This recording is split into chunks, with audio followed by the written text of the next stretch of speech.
श्रीपादराजं शरणं प्रपद्ये. नमस्कार श्रोते हो.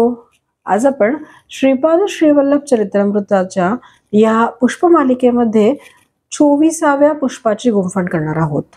अध्याय 24 नाव आहे अर्धनारी नटेश्वर विवरण. या अध्यायाचं फलस्वरूप मी तुम्हाला सांगते. दाम्पत्य सुख असे अध्यायाचे फलित आहे. अध्याय 24 अर्धनारी नटेश्वर विवरण. चला तर मग सुरुवात करूया. श्रीपादराजं शरणं प्रपद्ये. मी म्हणजे शंकर भट्टाने श्री धर्मगुप्तांना प्रश्न विचारला. महाराज, भगवान शिवाने वेगवेगळी आभूषणे आणि शस्त्रे धारण केली आहेत. ही धारण करण्यामागील अंतर्गत अर्थ काय याचा खुलासा करावा. यावर धर्मगुप्त म्हणाले, अरे शंकर भट्टा, गणपती देवाचे पाशांकुश हे मुख्य आयुध आहे. तसेच श्री विष्णूंचे सुदर्शन चक्र मुख्य आयुध आहे. त्रिशूल हे भगवान शंकराचे मुख्य आयुध आहे. त्रिशूलाला वरच्या बाजूस 3 टोके असतात. ही अग्निज्वालेच्या स्वरूपात असतात. ती 3ही टोके मिळून एकच शूलहस्ताप्रमाणे असतात. सत्व, रज आणि तम या 3 गुणांची ही 3 टोके निदर्शक आहेत. या त्रिगुणांचे एकत्व म्हणजे त्रिगुणातील शिवभगवान आहेत. हा अंतरार्थच त्रिशूल सूचित करतो.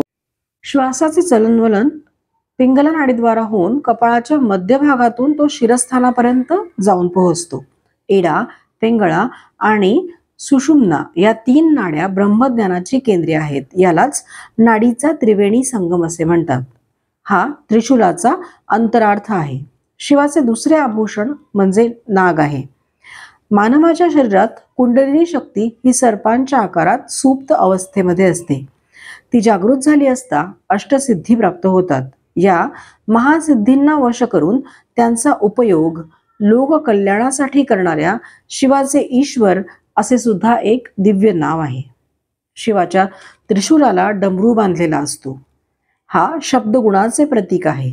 नादझंकार हे आकाश गुण आहे. आकाशात शब्द प्रकंपाने विचलन करतो. आपण मंत्रजप केला असता किंवा मंत्र ऐकला असता तो डमरूच्या आवाजाप्रमाणे आपल्या कानात घुमतो. मंत्र पुरश्चरण केल्यामुळे योग्याला आनंद प्राप्त होतो. या आनंदाच्या नादात तो नृत्य करतो आणि याचे प्रतीक म्हणून परमेश्वर डमरू धारण करतो. 2 भुवयांच्या मध्यबिंदूवर आज्ञाचक्र असते. ते सर्व ज्ञानाचे केंद्र असते. ज्ञानी पुरुषाला अतींद्रिय दृष्टी असल्यामुळे त्याचे ज्ञान केंद्र विकसित असते. याच चक्राद्वारे योगी भूत भविष्य यथार्थपणे समजू शकतात. हाच परमेश्वराचा 3रा नेत्र असे म्हणतात. हा ज्ञान नेत्र विकसित झाला म्हणजे कामरूप मदनाचे दहन करता येते. शिवप्रभूंचा निवास स्मशानात असतो असे म्हणतात. योगाग्नीमुळे सर्व वासनांचे भस्म होऊन योग्याला परमशांतीप्रदायक निर्वाण स्थितीचा अनुभव येतो. ज्ञानाच्या स्थितीचा रंग पांढरा असतो असे म्हणतात. तीच विभूती होय. आलोचना वासना यांच्यावर नियंत्रण ठेवण्याची शक्ती आल्यावर शुद्ध ज्ञान प्राप्त होते. त्यामुळे आनंद प्राप्ती होते. ज्ञानाची शुद्धी 4 प्रकारे होते. आदिभौतिक, आदिदैविक, आध्यात्मिक आणि मानसिक यांचे संकेत रूप म्हणून शिवाचे भक्त 4 विभूती रेषा कपाळावर लावतात. एक दिव्य औषधी शिलाजीत नावाची असते. या औषधीच्या सेवनाने नित्य यौवन प्राप्त होते. पूर्व काळात शिलादूड नावाचे एक महर्षी खड्याचा आहार करून निर्वाह करीत असत. तेच नंदीश्वर रूपात अवतरित झाले. श्रीकृष्णाचा जन्म रोहिणी नक्षत्रात आणि वृषभ राशीत झाला. शिवांचे जन्म नक्षत्र आर्द्रा होते. उमा महेश्वराच्या अर्धनारी नटेश्वर रूपाची राशी मिथुन होती. या राशीच्या अगोदर वृषभ राशी असते आणि हा वृषभच नंदीश्वर आहे. नंदी हा रूप धर्माचे प्रतीक आहे. निम्न जातीच्या कामरूपी मदनाला शिवाने दग्ध केले होते, परंतु शिवाच्या कृपेनेच तो निराकार रूप घेऊन उच्च प्रकृती असलेल्या दिव्य दाम्पत्य धर्माचे पालन करणाऱ्या दाम्पत्यास पुत्र रूपाने प्राप्त झाला. श्रीकृष्णाने उपमन्यू ऋषींचे शिष्यत्व पत्करून अत्यंत निष्ठेने शिवोपासना केली होती. शिवाच्या अनुग्रहामुळे रुक्मिणीच्या पोटी मन्मथ हा प्रद्युम्न नावाने जन्मास आला आणि मन्मथ वृषभ राशीतील कामस्थान आहे. धर्मबद्ध असलेल्या कामना कोणत्याही असल्या तरी उन्नत प्रकृतीच्या असतात. त्यांची पूर्णता करणे धर्मविहितच असते. भयंकर अशा तांत्रिक सिद्धी आणि शक्ती वाघाप्रमाणे प्रमादकारी असतात. त्यांना वश करून आपल्या ताब्यात ठेवणारे शिवभगवानच आहेत. वाघ हा शक्ती देवीचे वाहन आहे. शक्तीस पूर्णपणे आपल्या ताब्यात ठेवण्याचे प्रतीक म्हणून परमेश्वर चर्म अंगी धारण करतात आणि म्हणून त्यांना व्याघ्र चर्मांबरधारी असे म्हणतात. शुद्ध ब्रह्मज्ञान निरंतर प्रवाहित करणारी प्रज्ञा, अमृतत्व सिद्ध करणाऱ्या असलेल्या शिवाच्या जटेमधून वाहणाऱ्या लोकपावनी गंगेचे प्रतीक आहे. याप्रमाणे नित्य प्रसन्नत्वामुळे मिळणारा महाप्रशांत आनंद, आल्हादमयी स्थितीचे प्रतीक चंद्रकोर आहे. उजव्या भागात प्रवाहणारी श्वासरूप शक्तीची पिंगला नाडी असते. डाव्या भागात प्रवाहणारी श्वासरूपी शक्ती इडा नाडी नावाने ओळखली जाते. म्हणून तिला अरे शंकर भट्टा, प्राणायाम करताना उजव्या नाकपुडीने श्वास घेतल्यास उष्णता वाढते, म्हणून तिला सूर्य नाडी म्हणतात. डाव्या बाजूने श्वास घेतल्यास शीतलता मिळते, म्हणून तिला चंद्रनाडी असे म्हणतात. काळपुरुषाच्या शरीरातील राशीचक्रात मेष राशीपासून तुळा राशीपर्यंत उष्णता येणारे 6 महिने सूर्य नाडी असे गृहीत धरल्यास अश्विन मासापासून फाल्गुन मासापर्यंतचे 6 महिने शीत अर्थात कमी उष्ण असल्याने चंद्रनाडी असे समजले जातात. या चंद्र सूर्याच्या गतीमुळेच पौर्णिमा आणि अमावस्या यांची निर्मिती होते. योगी पुरुष आपल्या वैशिष्ट्यपूर्ण साधनेने कालचक्रातील समस्त सिद्धी प्राप्त करून घेतो. त्याला भूत, भविष्य आणि वर्तमान या तिन्ही कालाचे ज्ञान योग शक्तीमुळे प्राप्त होते. या कालचक्रालाच अर्धनारीनटेश्वर, जी कोणत्याही परिस्थितीत वेगळी करता येत नाही अशी जोडी समजावी. रात्र दिवस, पौर्णिमा, अमावस्या या एकानंतर एक विशिष्ट कालावधीनंतर दृश्यमान होत असतात. रात्र नसेल तर दिवस आणि दिवस नसेल तर रात्र असूच शकत नाही. माता पिता रूपाने संबोधले जाणारे अर्धनारीनटेश्वरच या सृष्टीच्या चलनवलनास कारणीभूत होत असतात. शिवाचे कार्य संहारक असते असे आपण म्हणतो, ज्याचा गर्भितार्थ दुसऱ्या सृष्टीचा अंत होऊन नवीन सृष्टी निर्मिती असा आहे. सृष्टीतील बदल अति सहजपणे होत असताना नूतन सृष्टीचा आविर्भाव होऊन ती थोड्या काळपर्यंत स्थितीत असते. त्यानंतर मात्र त्याचा संहार अनिवार्यच असतो. अथर्ववेदातील समस्त अस्त्र, शस्त्र, मंत्र, विद्या सिद्ध होण्यासाठी या विद्येचा अधिपती असलेल्या ईशान रुद्राचा अनुग्रह असणे आवश्यक असते. असा संवाद चालू असतानाच मी म्हणालो, आपण शिवपार्वती आणि आर्द्रा नक्षत्राचा घनिष्ठ संबंध असल्याचे सांगितले होते. याविषयी सविस्तर माहिती सांगावी ही प्रार्थना. तेव्हा धर्मगुप्त म्हणाले, रुद्र पळत्या हरणाची शिकार करत असलेल्या रुद्र रूपात मृगव्याध रुद्र नावाने दर्शन देतील. हे दिव्य रूप आकाशातील आर्द्रा नक्षत्रात दिसेल. ग्रह संचाराचा प्रभाव. धर्मगुप्त पुढे म्हणाले, या मृगव्याध रूपाचे रूप नक्षत्र मंडळातील मिथुन आणि कर्क राशीच्या मध्ये आडवे दिसेल. या नक्षत्र मंडळाच्या जवळ राहू, केतू, शनी यासारख्या ग्रहांचा संचार झाल्यास विश्वव्यापी युद्ध, प्रलय, देवादानवाचे युद्ध, महाभारताचे युद्ध यासारखी संकटे ग्रहगतीनेच येतात. कालसंहार मूर्ती म्हणजे धनुष्यबाण धारण केलेली उग्र मूर्ती असलेल्या रुद्राचेच मन्यू देवता रूप असे वेदांनीच वर्णन केले आहे. धर्मगुप्त आपले वक्तव्य चालू ठेवीत म्हणाले, माघ मासातील अमावस्येच्या अगोदर येणाऱ्या चतुर्दशीला महाशिवरात्री असे म्हणतात. प्रत्येक महिन्यातील अमावस्येच्या पूर्वी येणाऱ्या चतुर्दशीला मास शिवरात्री असे म्हणतात. शनिप्रदोष समयी ईश्वर आराधनेचे फळ म्हणजे शनिग्रह दोषाचे निवारण. महाशिवरात्र मंगळवारी आल्यास ती अत्यंत पुण्यकारक असते. शनिवारी त्रयोदशी आल्यास त्याला शनिप्रदोष म्हणतात. या शुभदिनी शिवार्चन करून शनिदेवास प्रिय असलेले तीळ दान करावे. शिवशनीची आदिदेवता असल्याने तिळाच्या तेलाने परमेश्वराची आराधना केली असता शनिदेवाच्या बाधेपासून निवृत्ती होते. शनिवारी प्रदोष समयी शिवाराधना केल्यास समस्त कर्म दोषरहित होऊन आपणास सुख शांती लाभते. शनी ही कर्मकारक देवता आहे. शिव ही संहारक देवता आहे. शनी प्रदोष समयी शिवाची आराधना सर्व प्रकारच्या अशुभ कर्मांच्या महापापांचे भस्म करून शुद्ध, नूतन, दिव्य, तेजोमय शुभस्पंदनाने मानवाने मन, बुद्धी, अहंकार, चित्त यांची आत्मशुद्धी करून नवीन जन्म प्राप्त करून देते.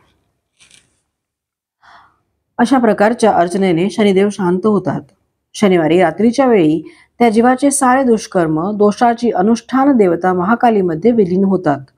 दुसऱ्या दिवशी म्हणजे रविवारी सूर्योदयाच्या समयी सावित्री मंडळातील मध्यवर्ती असलेल्या या महाशक्तीचा साधकास अनुग्रह प्राप्त होतो. याच वेळी त्याच्या नूतन जीवनाची सुरुवात होते. त्याच्या अशुभ कर्माच्या पापाचे गाठोडे परमेश्वराच्या योगाग्नीत जाळले जाते.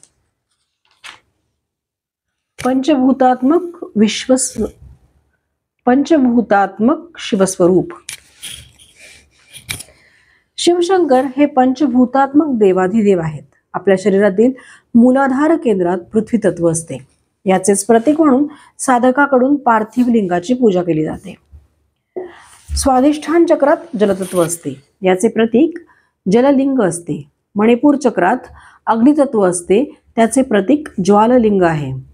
यालाच हिरण्यस्तंभ असे सुद्धा म्हणतात. कंठस्थानात म्हणजे विशुद्ध चक्रात वायुतत्व असते. त्याचे प्रतीक वायुलिंग आहे. हृदयातील आकाश स्थानात असलेल्या लिंगाला चिदंबर लिंग असे म्हणतात.